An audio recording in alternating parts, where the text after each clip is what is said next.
coaching untuk memenuhi tugas dalam modul 2.3. Jadi sebelum pelaksanaan coaching ini kami akan melakukan wawancara pra-observasi. Tujuannya adalah untuk mengetahui tujuan dan apa yang diharapkan nanti dalam proses coaching ini. Jadi perkenalkan, saya sebagai observer, Pak Marieli sebagai coach, dan Pak Yasona dia sebagai coaching. Jadi untuk mempersingkat waktu, kami akan melaksanakan kegiatan ini. Nah, selamat siang Pak Zaluhu. Selamat siang Pak.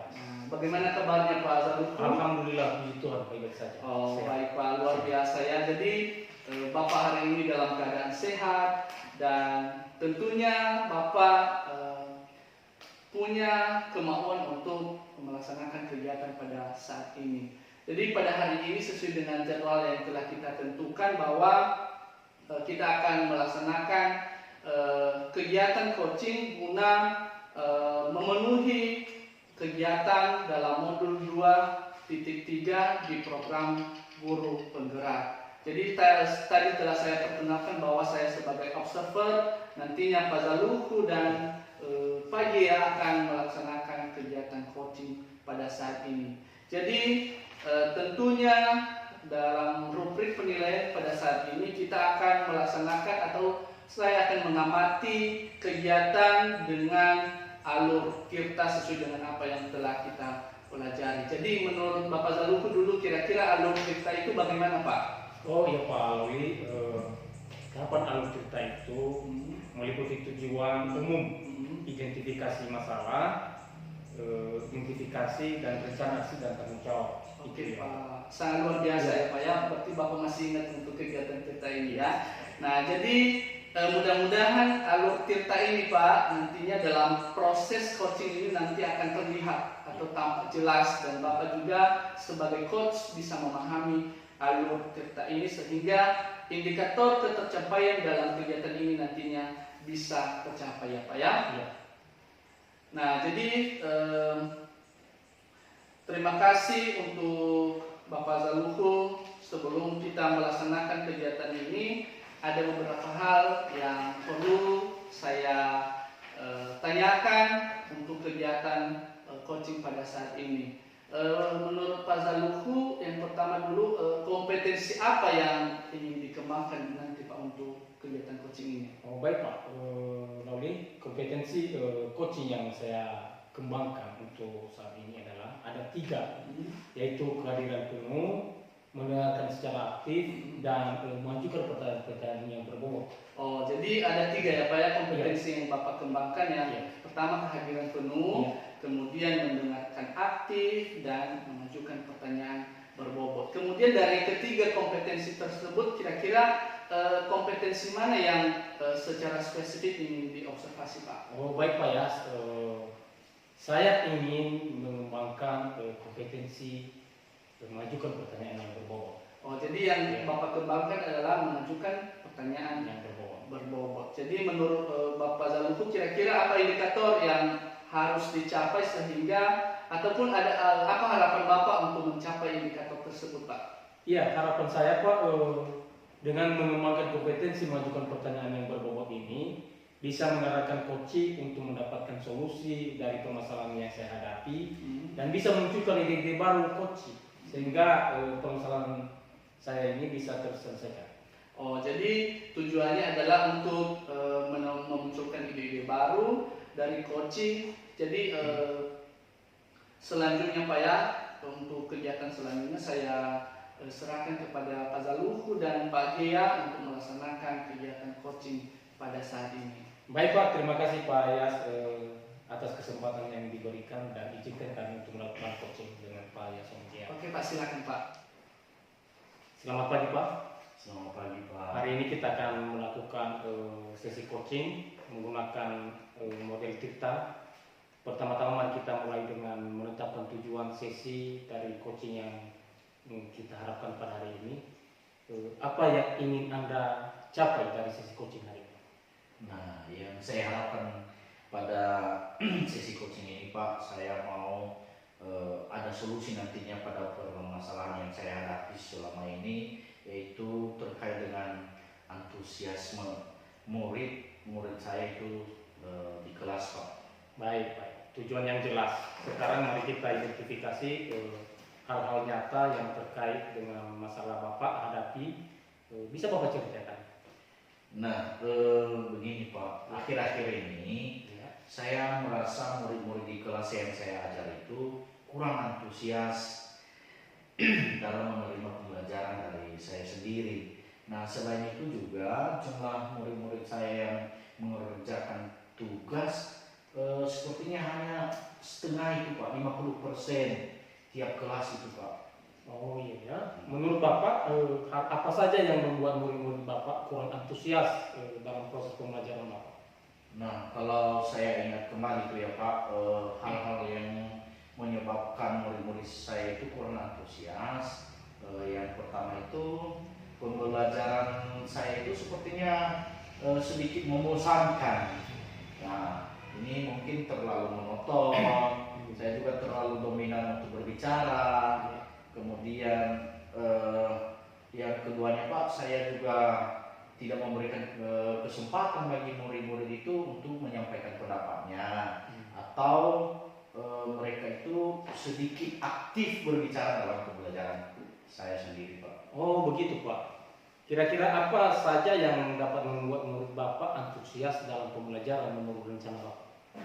Nah, menurut saya Pak, murid-murid pasti menginginkan itu pembelajarannya asik, terus tidak menonton, kemudian tentunya juga tidak membosankan. Wah, saya sangat setuju sependapat dengan apa yang Bapak sampaikan.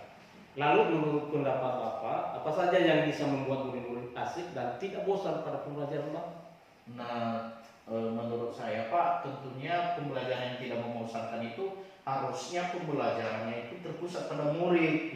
Nah, seharusnya murid itu diminta untuk selalu aktif dalam pembelajaran Pak. Kemudian adanya ice breaking, kemudian ataupun ada game macam permainan yang jauh lebih menarik ketika melakukan proses pembelajaran itu Pak. Betul. Lalu Pak, mengenai tugas yang diberikan kepada murid Bapak, apakah penyebabnya sehingga kurang antusias dalam mengumpulkan tugas? Nah, kemungkinan tugas yang saya berikan itu terlalu banyak Pak. Kemudian berisi banyak pertanyaan tanpa saya memberikan sumber belajar yang beragam itu Pak dan menyenangkan. Oh ya, kalau boleh tahu, Bapak menggunakan sumber belajar apa saja di kelas Bapak? Nah, yang saya gunakan itu selama ini adalah buku teks yang ada di perpustakaan Pak. Adakah sumber belajar lain selain dari buku-buku teks? Nah, saya pikir itu banyak Pak. Sumber belajar itu bisa dengan anak-anak diajak untuk melihat video di YouTube. Kemudian ada juga bisa diperoleh dari artikel di blog. Kemudian ada juga misalkan tulisan ilmiah di internet, atau bisa juga kita menggunakan aplikasi yang sedang tren sekarang Pak. Misalkan seperti TikTok, misalkan seperti Reels di Instagram. Nah, begitu Pak. Nah, betul sekali. Itu yang sangat baik Bapak lakukan. Saya yakin sekali bila Bapak bisa menggunakan berbagai macam sumber belajar, pasti akan membuat murid-murid antusias dalam proses pembelajaran Bapak. Jadi sekarang apa rencana Bapak untuk menyelesaikan masalah ini?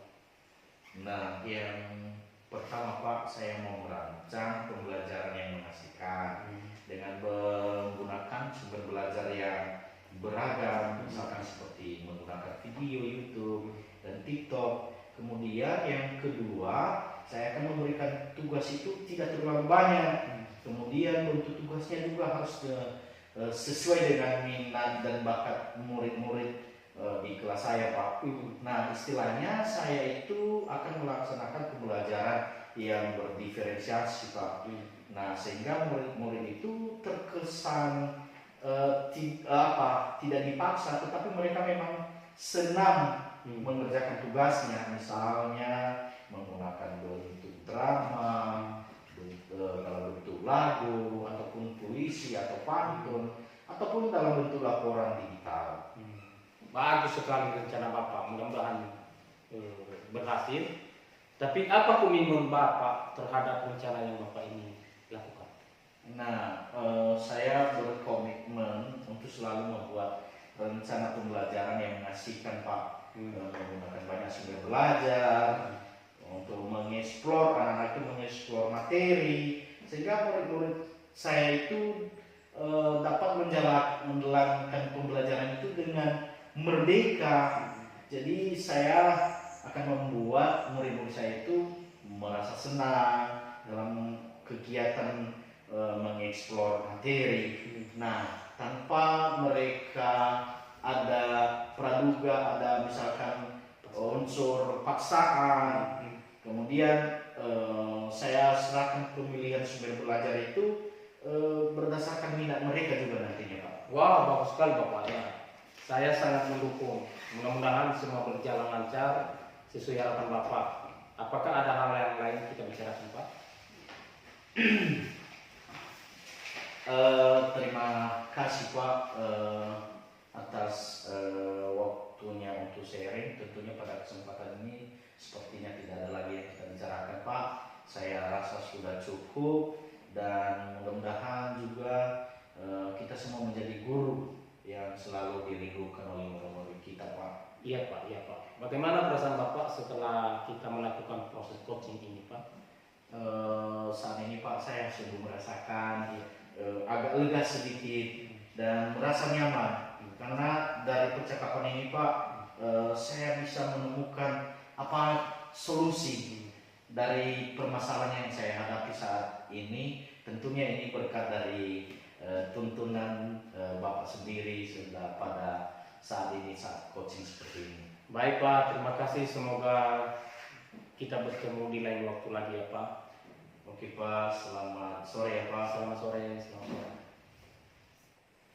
Baik, pada saat ini saya akan melakukan percakapan pasca observasi berdasarkan hasil observasi saya terhadap kegiatan coaching yang telah dilaksanakan. Selamat siang Pak Zaluhu, terima kasih telah menyediakan waktu untuk berbicara dengan saya pada saat ini. Saya ingin membahas hasil observasi yang telah saya lakukan pada sesi coaching sebelumnya. Jadi bagaimana Bapak Zaluhu menilai performa dalam kompetensi yang telah dilakukan, Pak? Saya merasa bahwa telah melakukan dengan baik dalam kompetensi itu, Pak. Oke, jadi Bapak merasa telah melakukan ataupun melaksanakan kegiatan kompetensi ini dengan baik. Jadi apa yang membuat Bapak merasa demikian, Pak? Saya merasa telah mampu mendengarkan aktif dan mengajukan pertanyaan-pertanyaan yang berbobot dengan baik. Oke Pak, jadi boleh saya berbagi hasil pengamatan saya, Pak, ya? Ya. Nah, jadi saya melihat tadi bahwa Bapak telah melakukan mendengarkan aktif dan mengajukan pertanyaan berbobot dengan sangat baik sesuai dengan standar yang kita rujuk. Terus bagaimana pendapat Bapak tentang hal ini? Saya senang mendengarnya. Terima kasih atas ungkapannya juga. Oke, jadi dari diskusi kita, apa langkah konkret yang akan Bapak ambil untuk meningkatkan perform di area ini, Pak? Saya berencana untuk melakukan latihan lebih intensif dalam mendengarkan aktif dan merumuskan pertanyaan-pertanyaan yang lebih aktif lagi, Pak. Oke Pak, itu langkah yang paling bagus, Pak. Saya akan mencatat hasil observasi ini ke dalam form supervisi akademik. Jadi yang terakhir, apa yang Bapak peroleh dari kegiatan ini, Pak? Saya merasa lega dan memahami area di mana saya perlu berkembang, dan saya berterima kasih atas bimbingan dan informasi yang diberikan oleh Bapak. Oke Pak, terima kasih atas ketersediaan waktunya untuk mengikuti kegiatan ini, dan dengan berakhirnya percakapan ini, maka demikianlah kegiatan kami pada saat ini. Terima kasih kepada Bapak Zaluhu telah menyediakan waktunya, dan juga kepada Pak Yasona, dia telah menyediakan waktunya untuk kegiatan ini. Demikian saja, selamat sore. Selamat sore,